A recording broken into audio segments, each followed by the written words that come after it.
नमस्कार मंडळी, स्वाद सुगरणीचा मराठी रेसिपीमध्ये तुमचं खूप मनापासून स्वागत आहे। आज आपण बनवणार आहोत उरलेल्या चपात्यांपासून पौष्टिक असे लाडू। तर ह्याच्यासाठी काय काय साहित्य लागणार आहे ते आपण बघून घेऊया। तत्पूर्वी तुम्ही आमचं चॅनल सबस्क्राइब केलं नसेल तर सबस्क्राइब करा आणि बाजूचं नोटिफिकेशन बेल आहे ते दाबा। आपण ह्या 5-6 चपात्या घेतलेल्या आहेत। मला चपात्या लागणार आहेत।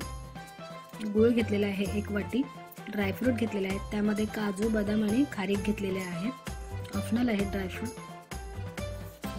वेलची पावडर घेतलेली आहे आणि जायफळ घेतलेला आहे आणि साजूक तूप घेतलेले आहे 2 चमचे। सर्वप्रथम आपण ह्या चपाती आहेत त्या कुस्करून घेणार आहोत आणि कुस्करून आपल्याला ते मिक्सर मध्ये पावडर करून घ्यायची आहे त्याची।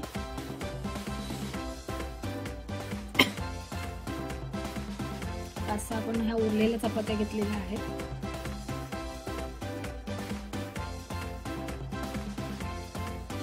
बारीक अगदी कुस्करून तुम्ही मिक्सरला फाईन पेस्ट करून घेऊ शकता त्याची।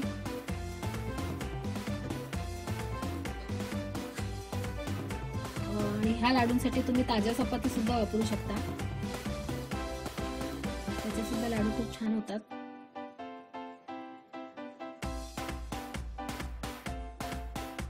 सगळ्या चपाती आपण अशा कुस्करून घेतलेल्या आहेत आणि आता मिक्सरला आपण ही चपातीची पेस्ट करून घेतलेली आहे। आता रवाळ टेक्स्चर झालेला आहे आपलं। आता हे ड्रायफ्रूट आहेत त्याची सुद्धा आपण पेस्ट करून घेणार आहोत, मिक्सरला पावडर करून घेणार आहोत। ड्रायफ्रूटची आपण पावडर घेतलेली आहे ते आपण चपातीच्या पावडरमध्ये मिक्स करूयात आणि त्याच्यामध्ये आता वेलची पूड आहे ती घालूयात। जायफळ आहे तो असं किसून घ्यायचा। जायफळामुळे छान सुगंध येतो चपाती ह्या लाडूला। आणि साजूक तूप घालूयात, 2 चमचे तूप घेतलेलं आहे। आणि आपण जे ड्रायफ्रूट घातलं ते ऑप्शनल आहे, तुम्ही नाही घातले तरी चालू शकतं। आता हा 1 वाटी गुळ घेतलेला आहे। गुळ घालून आपण हे पुन्हा मिक्सरमध्ये मिश्रण आहे ते एकजीव करून घेणार आहोत। मिक्सरमध्ये फिरवून घ्यायचं आहे।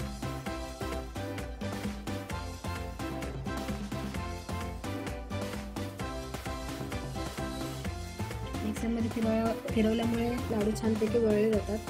सगळं मिश्रण आपण मिक्सरमधून एक वेळ आता फिरवून घेतलेलं आहे। आपलं मिश्रण खूप छान झालेलं आहे। आता त्याचे आपण लाडू वळूयात। आपले लाडू खूप छान वळले जात आहेत, तुम्ही बघू शकता। खूप हेल्दी लाडू होतात हे आणि खूप चविष्ट लागतात। मुलांना तुम्ही हे लाडू बनवून द्या आणि देताना चपातीचे लाडू आहेत असं न सांगता दिल्यामुळे त्यांना कळत सुद्धा नाही की हे चपातीपासून बनलेले लाडू आहेत। आणि सहजरित्या हे 5-6 दिवस लाडू टिकतात बनवल्याच्या नंतर। मस्त आपले लाडू होत आहेत, बघू शकता तुम्ही।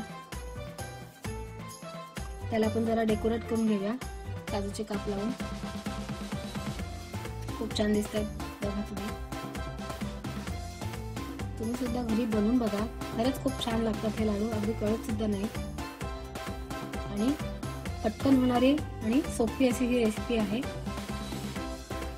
उरलेल्या जर तुमच्या घरी पोळ्या उरलेल्या असतील तर त्याच्यापासून बनवू शकता किंवा ताज्या पोळ्यांपासून सुद्धा हे लाडू आपण बनवू शकतो। आपल्या आता पोळीचे लाडू तयार आहेत। आणि तुम्हाला आमची आजची ही चपातीच्या लाडूंची रेसिपी आवडली असेल तर लाईक करा, तुमच्या मित्रमंडळींना शेअर करा आणि ज्यांनी अजूनपर्यंत आमचं चॅनल सबस्क्राइब केलं नसेल त्यांनी सबस्क्राइब करा। बाजूचं जे बेल आयकॉन आहे ते दाबा, ज्यामुळे आमच्या सगळ्या रेसिपी तुम्हाला बघायला मिळतील। धन्यवाद।